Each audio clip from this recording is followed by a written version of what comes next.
Hello everyone. আমি এতিয়া দেখা পাইছো S&P 500 consistently uptrendত গৈ আছে আৰু S&P 500 বা US 500 uptrendত যোৱা মানে একেলগে Dow 30 বা US 30 uptrendত যায় আৰু এই মুহূৰ্তত S&P 500 গৈ পাইছে 6,825 USD. Even দেখা পাইছো 6,826 USD এমাত্ৰ হৈছে প্ৰত্যেকটো সেকেন্ডত আপডাউন কৰি আছে আৰু ইয়াত মই ক্ৰছ হেয়াৰ লগাই চাইছো এই পাৰ্টিকুলাৰ পৰ্চনটোৰ পৰা ইয়াত ডিটেক্ট হৈছে ফ্ৰেক্টেল এই পাৰ্টিকুলাৰ পৰ্চনটোৰ পৰা S&P 500 consistently uptrendত গৈ আছে আৰু মুৰিয়াত মই লৈছো ডেইলি চাৰ্ট আৰু অলৰেডি S&P 500 আপট্ৰেণ্ডতে আছে যদিও মাজতে ডাউন ট্ৰেণ্ডত আহিছিল এটা টেম্পৰাৰী ডাউন ট্ৰেণ্ড হয়তো কোনো এটা মাৰ্কেট ক্ৰেশ হোৱাৰ ডাউন ট্ৰেণ্ড নহয় কাৰণ আমি দেখা পাইছিলো এই পাৰ্টিকুলাৰ পাৰ্টটোৰ পৰা 6,850 পৰা মাৰ্কেট ডাউনত আহিছিল আৰু সিমকুৰ ইয়াত সেঙ্কোস্পান বি ইয়াত এগেইন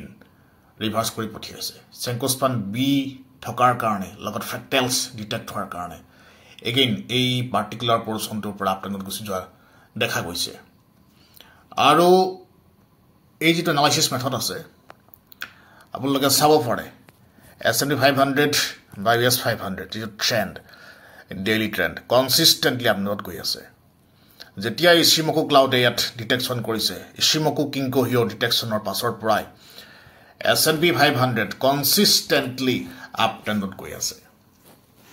ইয়াত আমি দেখা পাইছো এই পাৰ্টিকুলাৰ পৰ্চনটোত ইশিমকু কিংকো হিও ডিটেকশন কৰিছিলে 5,925 আৰু সেই পাৰ্টিকুলাৰ পৰ্চনটোৰ পৰাই S&P 500 কনসিস্টেন্টলি আপট্ৰেণ্ডত গৈ আছে আৰু আগন্তুক ভৱিষ্যতটো S&P বা Dow 30 কনসিস্টেন্টলি আপট্ৰেণ্ডত যায় গতিকে এইটো সময় আমি এটা বস্তু চাব লাগিব যে গোল্ডৰ প্ৰাইস এতিয়া বহুতে গোল্ডৰ প্ৰাইসৰ কথা কয় আৰু S&P আৰু গোল্ড একচুয়ালি যদি Dow 30 আপট্ৰেণ্ডত যায় গোল্ড এণ্ড ডাউন ট্ৰেণ্ডত আহে দুটা অপোজিট কোৰিলেশন থাকে গতিকে আমি যিসকলে গোল্ড ট্ৰেডিং কৰে তেওঁলোকে এই মুহূৰ্তত গপককে ডিসিশন নলব কাৰণ কোন মুহূৰ্তত গোল্ড ক্ৰেশ হৈ যায় একো ঠিকনা নাই ইয়াত মই লৈছো D3 টাইম ফ্ৰেম মিন্স প্ৰত্যেকটো ক্যান্ডেলত তিনটা ডে ইয়াত ডিটেকশন হৈ আছে 3 দিনৰ ক্যান্ডেল হয় এটা ক্যান্ডেল 3 দিনৰ হয় দেখা পাইছে কনসিস্টেন্টলি আপট্ৰেণ্ডত গৈ আছে আৰু এই পাৰ্টিকুলাৰ পৰ্চনটোত ডাউনট্ৰেণ্ড আহিছিলে কিন্তু এই ক্যান্ডেলটোত অলৰেডি ডিটেকশন হৈছিলে আপোনাৰ ডেইলি শ্ৰীমকুৰ সেঙ্কোস্পান বি এটা এক্সট্ৰিমলি পাৱাৰফুল সাপোৰ্ট লেভেল তাৰ পৰা এগেইন বাউন্স কৰিছে আৰু ইয়াত যদি মই টাইম ফ্ৰেম চেঞ্জ কৰো আপোনালোকে দেখা পাব ইয়াত মই মাল্টি স্ক্ৰিনত যদি মই ঘুমাও মই উইকলি টাইম ফ্ৰেমত ইয়াত ডিটেকশন কৰো আপোনালোকে দেখা পাব যে কনসিস্টেন্টলি ইশিমকু কিংকো হিওৰ ইয়াত ডিটেকশন নাইছে অলৰেডি উইকলি ক্ৰসিং ডিটেকশন হৈছে এই পাৰ্টিকুলাৰ যিটো ক্যান্ডেল আপট্ৰেণ্ডত গৈছে টাৰ্টল উইকলি ডিটেকশন হৈছে আৰু ইট মিন্স আগন্তুক ভৱিষ্যতত S&P 500 বা US 500 আপট্ৰেণ্ডত গৈ থাকিব আৰু কনসিস্টেন্টলি Dow 30 আপট্ৰেণ্ডত গৈ থাকিব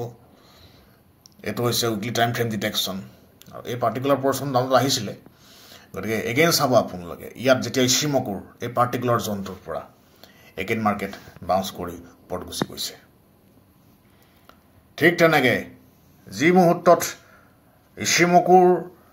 এই পাৰ্টিকুলাৰ জোনটো আহি পাইছে হয় মাৰ্কেট বাউন্স কৰিব ইশিমকুৰ সেঙ্কোস্পান এ নয় সেঙ্কোস্পান বি এই ব্লু লাইনটো ওপৰত গ্ৰীণ লাইনটো কয় সেঙ্কোস্পান এ এটো সেঙ্কোস্পান বি পৰা জেনেৰেলি বাউন্স কৰে আৰু যদি সেঙ্কোস্পান বি ক্ৰস কৰি মাৰ্কেট তললৈ গুচি আহে হেতু জেনেৰেলি মাৰ্কেট ক্ৰেশ হোৱা বুলি কোৱা হয় যদি সেঙ্কোস্পান বি ক্ৰস কৰি গুচি আহে আৰু এতিয়া মই যদি ইয়াত ব্ল্যাক টাইম ফ্ৰেম চাও আৰু মই যদি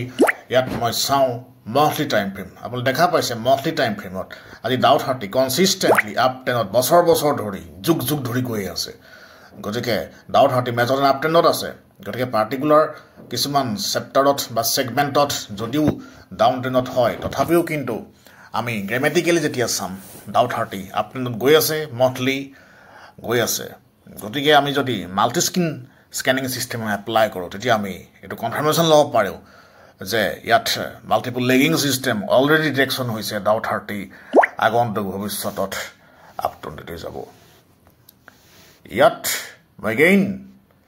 12 hours চাৰ্টত মই দিয়া চাম ডাউ 30 কন্ডিশনটো কি হৈ আছে আমি দেখা পাইছো ডাউ 30 12 hours আপ টেনত গৈ আছে again মই চাম ইয়াত 4 hours মই সিমকুৰ সিগনেল কিমান টাইম ফ্ৰেমত ডিটেকশন হয় মই ইয়াত চাই লৈছো এই সিমকু কিংকো হিও ডিটেকশন অলৰেডি হৈছে 4 hours যদিও ক্লাউডৰ তলত আছে তাৰ পিছত মাৰ্কেট ওপৰলৈ গৈছে কাৰণ মেজৰ টেন্ড আপ টেন্ডত আছে এতিয়া মই ক্লাউডৰ ওপৰত কিবা সিগনেল ডিটেকশন হৈছে নেকি চাওঁ যেটো আমি কওঁ এটা প্ৰাইমাৰী আমাৰ প্ৰফিট জোন বুলি কোৱা হয় যদি ক্লাউডৰ ওপৰত সিগনেল ডিটেকশন হয় হেতু এটা আমাৰ প্ৰফিট যে হ'ব এটো 100% কনফাৰ্ম থাকে আচ্ছা ইয়াত আৰু এটা কনফাৰ্মেশন আছে যদিও ক্লাউডৰ তলত সিগনেল ডিটেক্ট হৈছে যেহেতু মেজৰ টেন্ড আপ টেন্ডত আছে গতিকে মাৰ্কেট কনসিস্টেন্টলি গৈ আছে আৰু এই পাৰ্টিকুলাৰ জোনটোত ক্লাউডখন যথেষ্ট উইক হয় গতিকে এখনতে ভ্যালুলেস হয় এই বস্তুটো গতিকে এই পাৰ্টিকুলাৰ জোনটোতে ক্যান্ডেলটো ক্ৰস কৰিছে আপোনালোকে চাব এই মুহূৰ্তত ক্লাউডখন যথেষ্ট উইক হয় গতিকে এই মুহূৰ্তৰ পৰা ক্যান্ডেলটো ক্ৰস কৰিছে আৰু ইন ফিউচাৰ ক্লাউড ক্ৰসিং ডিটেকশন হৈছে অতি ইম্পৰ্টেন্ট কথা এই সিমকুত ইন ফিউচাৰ ক্লাউড ক্ৰসিং ডিটেকশন হৈছে 6 hours টাইম ফ্ৰেমত ডাউ 30 আৰু S&P 500ত এটো আপোনালোকে চাব পাৰে এই সিমকুত ইন ফিউচাৰ ক্লাউড ক্ৰসিং আহিছে 6 hours time ফ্ৰেমত S&P 500 it means আগন্তুক ভৱিষ্যতত ডাউ 30 কনসিস্টেন্টলি আপ টেনত যাব আৰু S&P 500 কনসিস্টেন্টলি আপ টেনত গৈ থাকিব আৰু প্যাৰাবলিক স্টাৰ আৰু ইয়াৰ লগত ফ্ৰেক্টেলছ ডিটেকশন আমি দেখা পাইছো আৰু লগত ইয়াত ইসিমকুৰ লগত ইয়াত ডিটেকশন হৈছে একেলগে ফ্ৰেক্টেলছ উইলিয়ামছ ফ্ৰেক্টেলছৰ ডিটেকশনে এটা আগন্তুক ভৱিষ্যতত ইয়াত S&P 500 কনসিস্টেন্টলি আপ টেনত নি থাকিব আৰু লগত ইন ফিউচাৰ ক্লাউড ডিটেকশনৰ ফলতো মাৰ্কেট ওপৰলৈ যাব হেতু এটা আমি 100% কনফাৰ্মেশন বুলি ক'ব পাৰো গতিকে ইয়াৰ মেইন অংকটো হৈছে confirmation trend confirmation in future ট্ৰেন্ডটো ক'ত যাব আৰু সেই কাৰণে টেকনিক্যাল সায়েন্স বুলি কোৱা হয় মই কৈছো ইন ফিউচাৰ মাৰ্কেটটো কোনটো সাইডত যাব হেতু এনালাইসিস কৰাই আমাৰ একমাত্ৰ কাম হেতু বস্তু জানিবৰ কাৰণে আমি টেকনিক্যাল জানিব লাগিব আমি কোনটো সেগমেন্টত বাই কৰো বা কোনটো সেগমেন্টত আমি সেল কৰো এতিয়া মই ইয়াত এটা মই সিস্টেম এটা ইয়াত মই নতুন সিস্টেম এটা এপ্লাই কৰিম এটো হৈছে MACD ইয়াত আমি আৰু এটা কনফাৰ্মেশন পাইছো MACD লগত ডিটেকশন হৈছে উইলিয়ামছ ফ্ৰেক্টেলছ এটা ডাবল কনফাৰ্মেশন আমি পাইছো গতিকে মাৰ্কেট কনসিস্টেন্টলি আপ টেনত গৈ আছে গতিকে এই সিস্টেম বিলাক আমি এনেকৈ এনালাইসিস কৰো আৰু ডাউ 30 আগন্তুক ভৱিষ্যতৰ আপ টেনত যোৱা মানে বা ডাউ 30 বা S&P 500 আগন্তুক ভৱিষ্যতত আপ টেনত যোৱা মানে ইণ্ডিয়ান নিফটিও আগন্তুক ভৱিষ্যতত আপ টেনত যাব আৰু আমি এটা কথা জানো যে যেতিয়া US মাৰ্কেট US ইন্ডাইসেস বিলাক আপ টেনত যায় তেতিয়া ইণ্ডিয়ান মাৰ্কেট আপ টেনত যায় আৰু যেতিয়া US ইন্ডাইসেস বিলাক ডাউন টেনত থাকে ইণ্ডিয়ান মাৰ্কেটও ডাউন টেনত থাকে গতিকে এইবিলাক হৈছে ফান্ডামেন্টাল সোর্স এই গোটেই বস্তুবিলাক ফান্ডামেন্টাল সোর্স হয় মই দেখা পাইছে কিমান এটা ইউজ বা কিমান এটা পাৱাৰফুল ক্যান্ডেল মাৰ্কেটত